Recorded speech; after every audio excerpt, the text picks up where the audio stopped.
to the GAB Talks by the Independent Press Award. I'm your hostess, Gabby Olzak. To participate in the 2025 Book Award competitions, please visit independentpressaward.com and nycbigbookaward.com.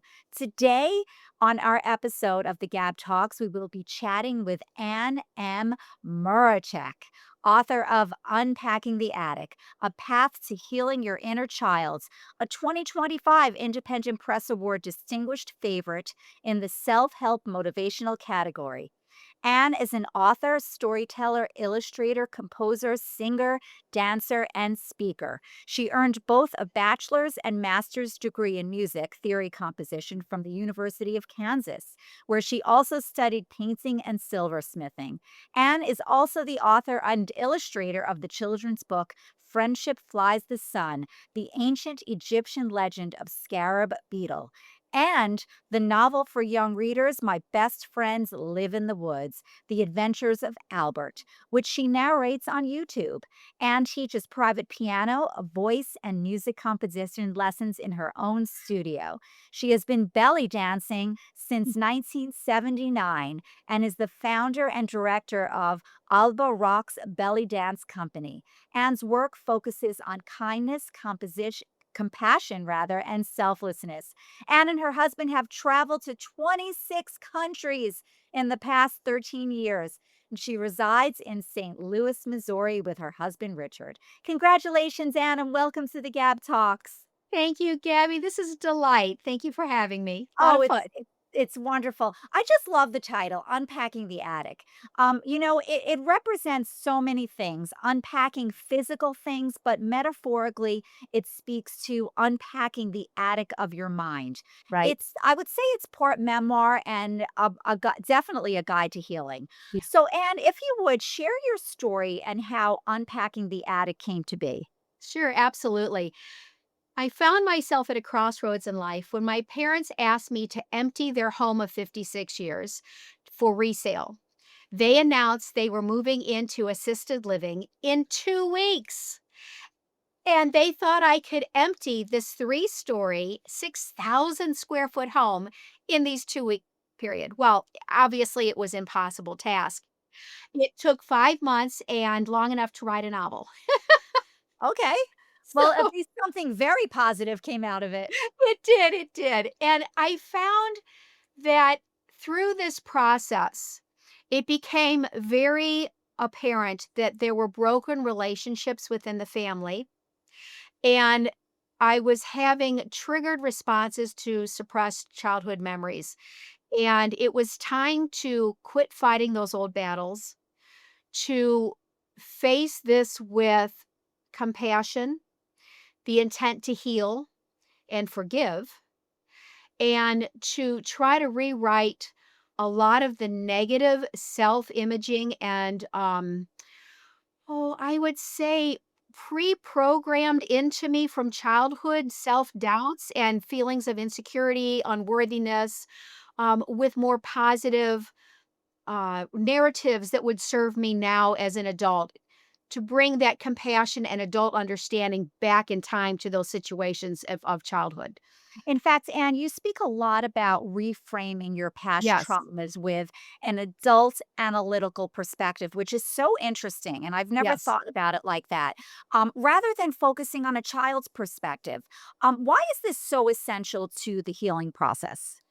Well, as children, we have a very limited view of the world because we have no worldly experience. So Mhm. all we know is what's immediately affecting us. We're the center of everything. We're all little narcissists at that age. I mean, as a toddler, you can't possibly understand the complexities of the broken adult relationships that you find swirling around you. You're the innocent victim in the crossfire of all of these adult problems, right? And so I have found that the more I become attached to spirit and an understanding of, I think, entanglement Mhm. and the fact that past, present, and future are all simultaneously happening. Mhm. If you can tap into the emotion and the memory and and the experience of childhood, you can then back up and distance yourself from it and understand as an adult the bigger picture, the broader context from which the adults in that scenario were functioning. And by making the conscious decision to love the adults that were in the scenario, extend compassion and understanding to them, you understand that you were not necessarily the causation or the center of any of the experiences you found traumatic as a child. Yeah, it's so interesting, yes. I've done that in my own life, and you Sure, said that many of the items in your home had their own energy it and really was that reignited way. childhood traumas. Yeah, and I can see Yeah, that when I go through my yeah, mom's things as I'm helping her purge. I right. yes, absolutely. Can you describe the most powerful flashback that you experienced? Yes, definitely. Actually, you know what? I have it.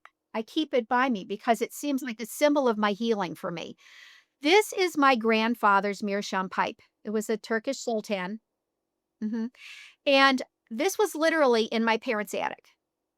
I'm surprised the heat up there didn't run the ivory, but it still faintly smells of cherry wood smoke. And as you know, scents can really trigger memories. Mhm.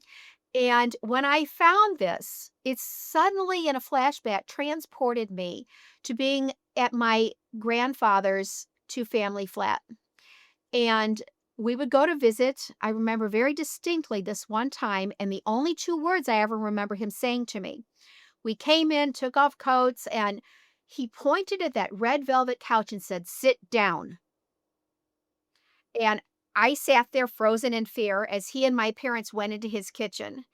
And to a toddler, it seemed like eternity. I sat there, I heard conversation, laughter, I smelled dinner cooking. I sat there hungry. They never came back out until after the meal was over.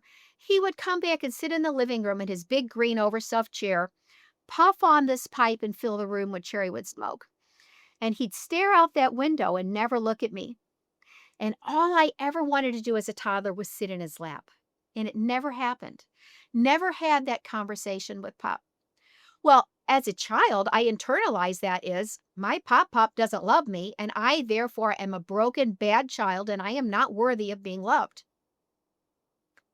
Well, I carried that negative self image with me for decades and an anger and a resentment toward my grandfather. Well, I became a piano teacher, got my degrees in music.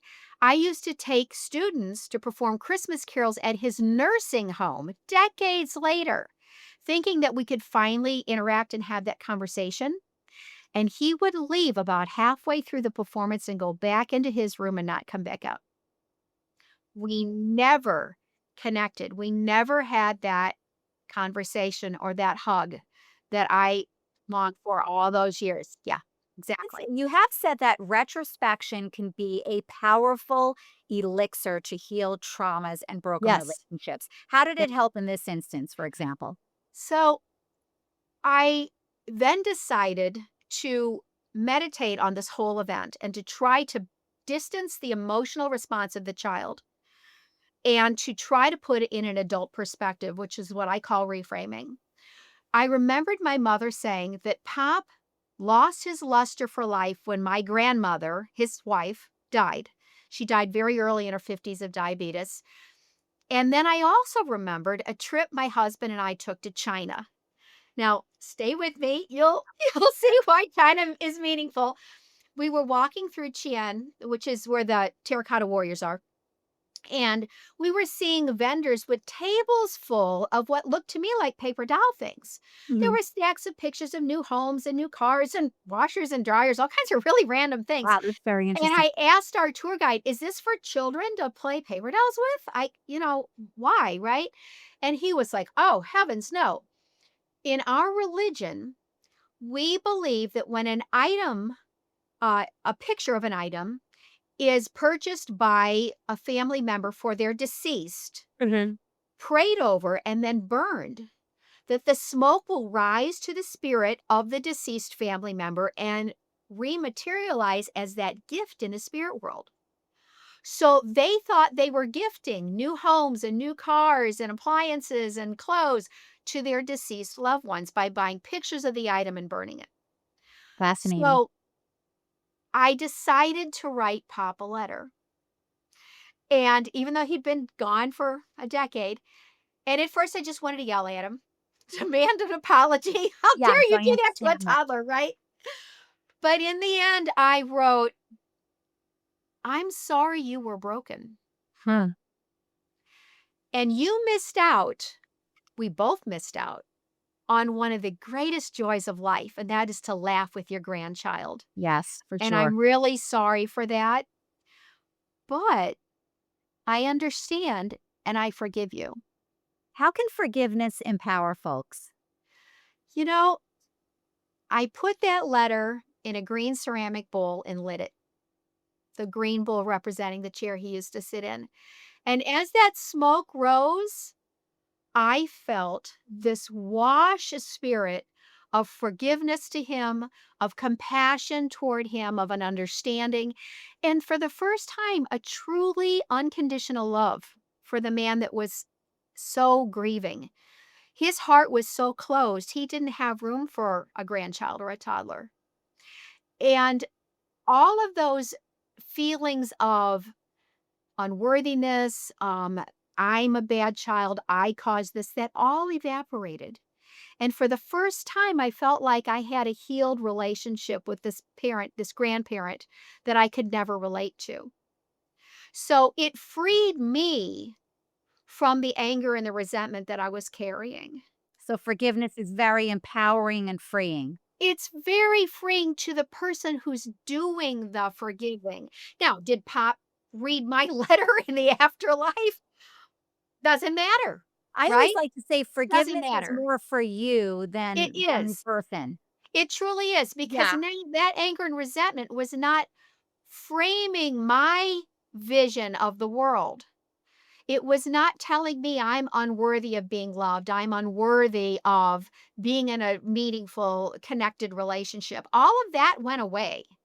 And I understand now that my connection to my own grandchildren, how precious and dear that is. Yes. And I do everything in my power now to connect to them and to show them that unconditional love, and freely give of my time and of my wisdom here while I'm here with them Yes. so that we can have that connection and they can understand how precious and valuable they are.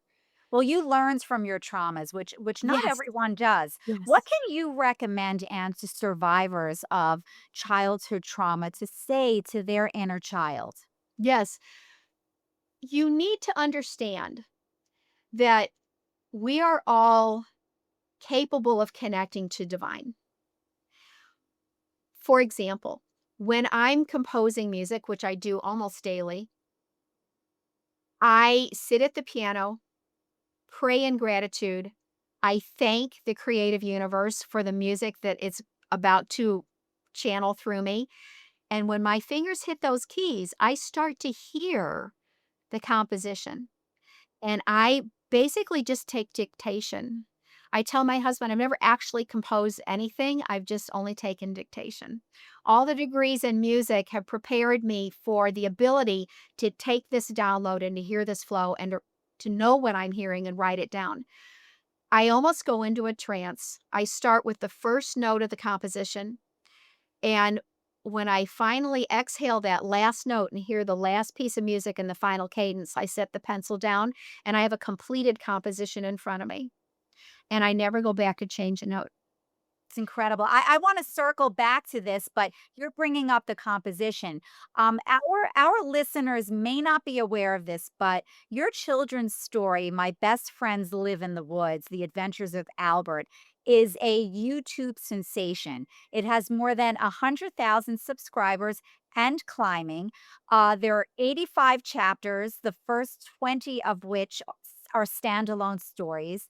The reason I'm bringing this up is that you narrate, you do voiceovers, you compose the music, you sing, you play instruments in the videos, you do actually virtually all of it.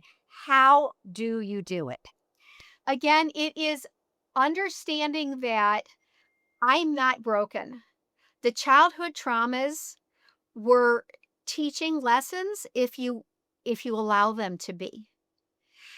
And if you forgive and you move on and you understand that your spirit can connect to divine, your spirit can tap into the creative flow.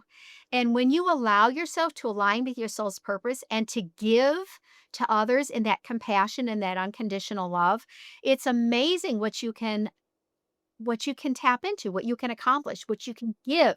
When you're aligned with a heart that wants to give, it just flows. It flows through. Last year alone, we've created 40 complete chapters for our YouTube channel.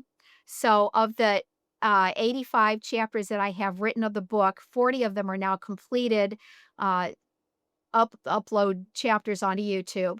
Um, and I composed over 200 music compositions to provide the emotional context and background for the stories. Because as you know, when you go to a movie, you don't sit there in silence, right?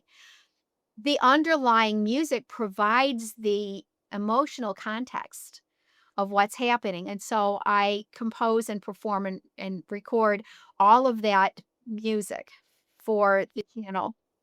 Tell us about, the YouTube channel, and tell us the idea behind this and what inspired you to come up with it, because the whole Yes. background and the whole lesson to be learned from, it is compassion. Yes, it is. It's Yeah. when I was very, very young, my husband, we got married at 19. He developed schizophrenia and I became a very young widow.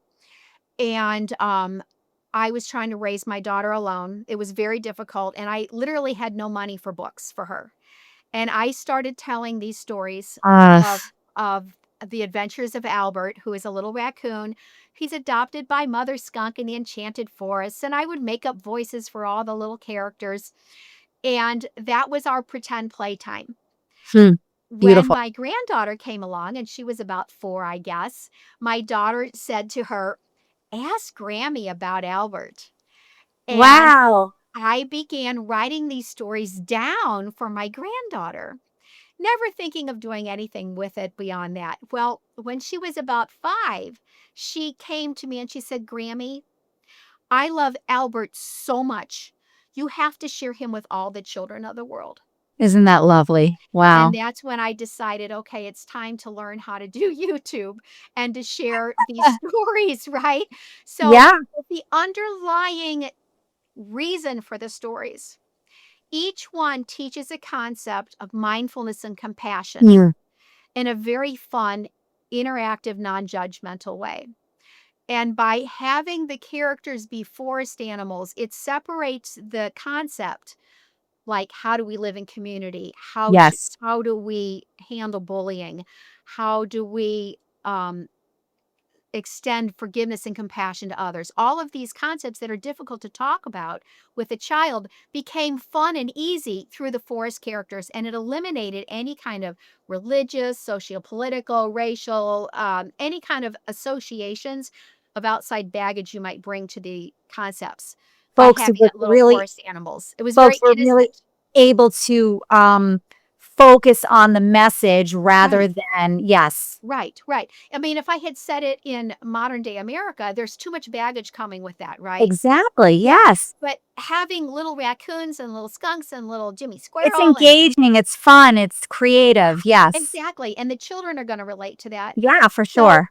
the YouTube channel obviously is resonating with the child within all of Mm, us, the adults yes. within all of us, because we just went to 116,000 subscribers. Oh my gosh, every time I speak with you, Yes, we add it's at least 10, 20,000 more we subscribers. do. My goodness, that's It's amazing. going up exponentially now that people are starting to find it. But it's also a wonderful resource for parents, teachers, pastors to use with to watch with a younger audience, because after each chapter there's a discussion and questions that help you unpack again The concepts that are being presented, and then the questions help you relate them to your own life. How is this relevant to me now? So, my passion seems to be not only the child that lives within each of us and the healing that we all need, but for the children of the world. So, both projects, My Best Friends Live in the Woods and Unpacking the Attic, A Path to Healing Your Inner Child, are aligned with my soul's purpose. Yeah, for sure. Can Mhm. you hold up the book again? I wanna get back Sure. to, um, Absolutely. Unpacking the Attic. Yes. Excellent. So you pointed out there are 210 million baby boomers, Yes. Gen X, and millennials in the United States. Right. It's And staggering. it is staggering. And we all have aging parents. I'm dealing with Yes. this myself right now. How does one navigate and find the joy in this transition going from child to caregiver of your Right. parents? Yeah, it's almost a role reversal. It really is. Yeah, it really is. My mother and I had a very strained, difficult relationship. My father and I had an almost impossible relationship. And they always had this, it seemed to me, attitude of I was just there to be their servant. Mm. There was never any appreciation of the literally hours and hours and hours that I spent trying to help them, trying to move them, trying to, so much. It would Yeah, have been easy and joyful had they been appreciative and we'd had a better relationship. and maybe But I shared in the really, experience a little bit with yes, you, and exactly. you're an only child, so this was all on It you. all fell to me. Only Daunting. child in a generational gap where I had cousins that were adults when I was tiny and then infants. So I was very much alone, which is one of the themes of how to recover in the 50 chapters of Unpacking. But I found that in writing the book, in journaling the experience in real time as I went through it, Yes. it opened an opportunity not only for me to bring a better understanding of the situations in the broader picture, but to engage in conversations with my parents.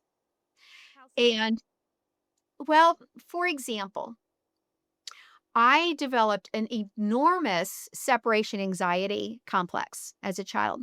My parents would have terrible fights while my father was driving, and my mother would actually, at a stoplight, jump out of the car and walk away. I'm strapped in the back seat as a toddler, right?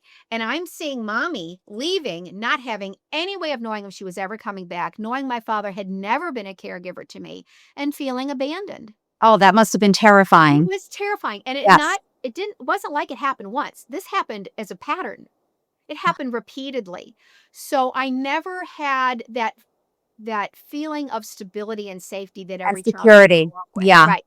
So fast forward, I've married Richard years and years later. We've been together now almost 40 years. So Oh, he's that's the love wonderful. of my life. And but early on in our marriage, he had a job that demanded he worked late many times. And every time he would call and say, I have to work late, I would instantly go to that abandonment complex and my mind would say, he's leaving me. Understandable, He's not yeah. coming back. And I would have a panic attack. And when I finally understood where that was coming from that childhood trauma, and I finally had a conversation with Richard and we worked through it, I realized that I was bringing old baggage into the present. That's That what we was do. Sure, exactly. So we have to realize, okay, that was then. This is now. I'm an Yeah. adult now. I am not dependent on someone else to be my caregiver. I am fully self-sufficient at this point. I can unbuckle myself out of the car seat, you And know, leave. Yes, feed exactly. myself, right? Yeah. So, you you have to understand that these things will continue to trigger the emotional response of the child Mm. until you as an adult really be honest, look at where those memories stemmed from and distance yourself from the emotional response Mm. and Good. try to understand that what happened then does not get free rent in my present. I love that. Let's remember that, folks. That's a key takeaway from this discussion today. Yeah. Um, let's talk about something a little bit more fun. You and Okay. your husband, Richard, have traveled to 26 countries. You just Yes. mentioned China. That's incredible. You're very, very fortunate. Your Yeah. experiences, Anne, have obviously been a very powerful influence in your writing and Yes. storytelling.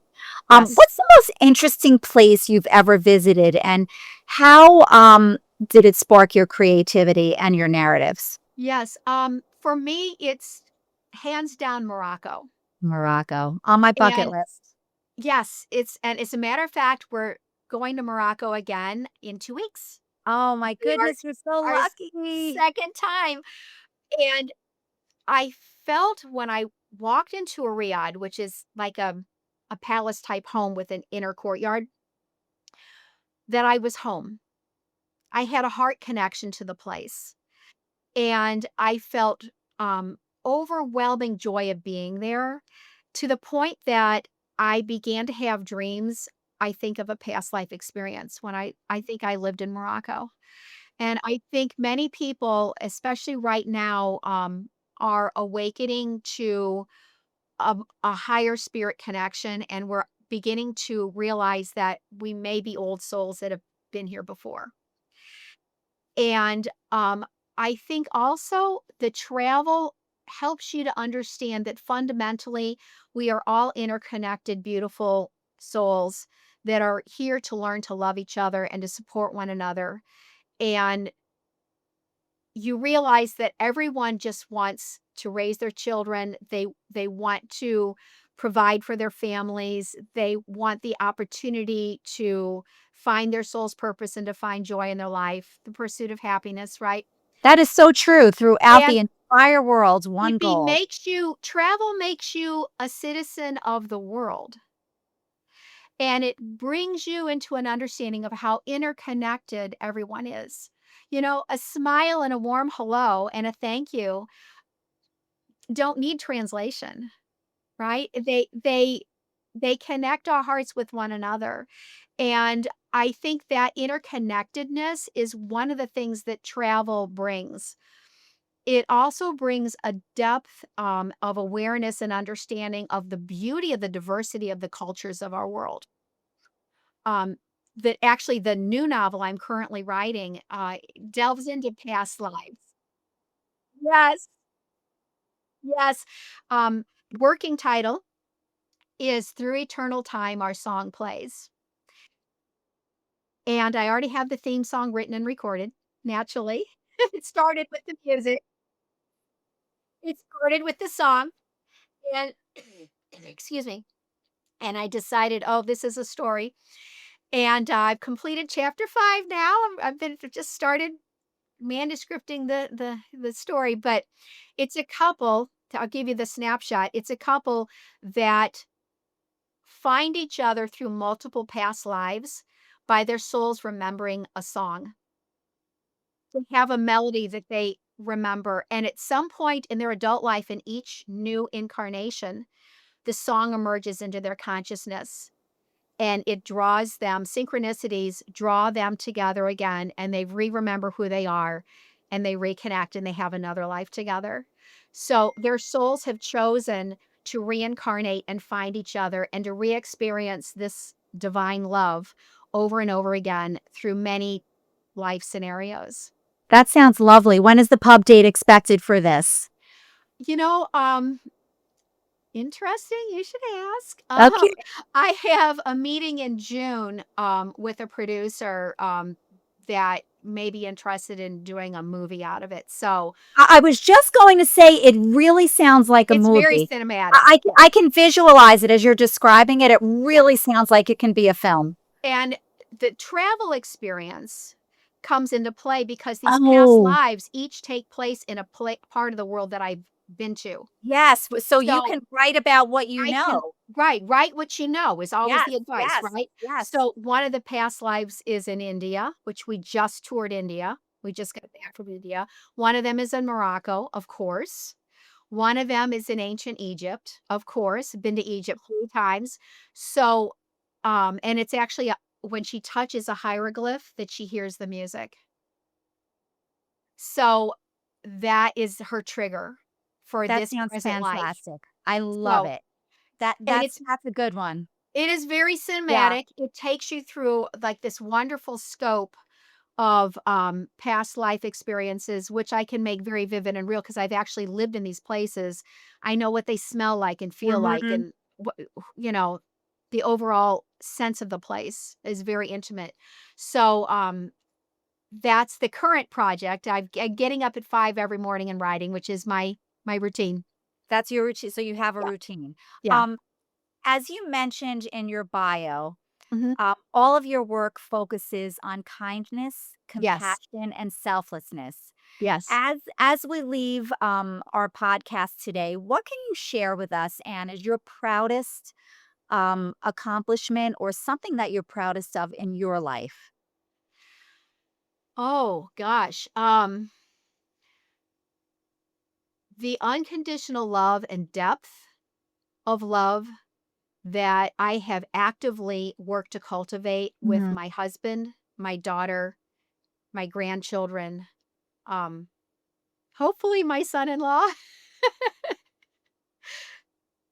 and ultimately my parents. Wonderful. Because my mother passed this past August. She was 96. And finally, for when she passed on, we were friends. And that was a conscious and deliberate um, response to my journaling and turning my experience of transitioning them to assisted living. Mm. That was the ultimate goal, was to repair not only my inner child and my own self-image, but my ability to love and forgive and be compassionate to my parents. The power of And forgiveness. yes, and I was finally in a good working relationship with my mother when she passed on, which really took away all of the angst and the anxiety over her transitioning to spirit because I know that we were right. We were good when she Yes. passed on.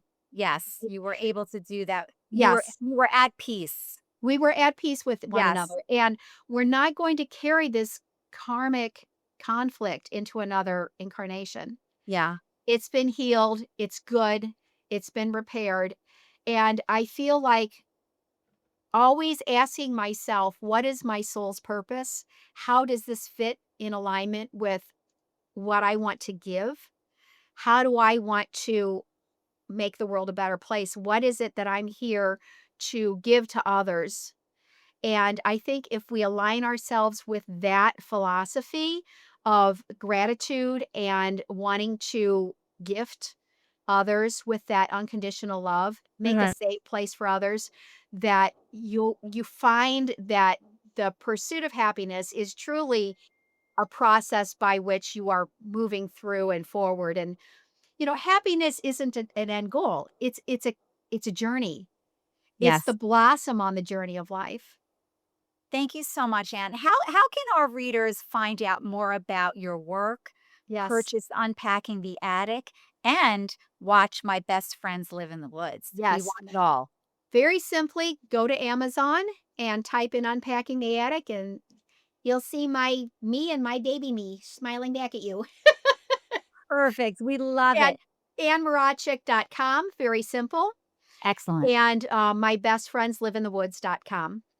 On YouTube, My Best Friends Live in the Woods. Very We look simple. forward to it. We can't wait for your next book. And thank you so much for Thank spending you. the morning with us. It was a lot of fun. Um, thank you so much for joining us today.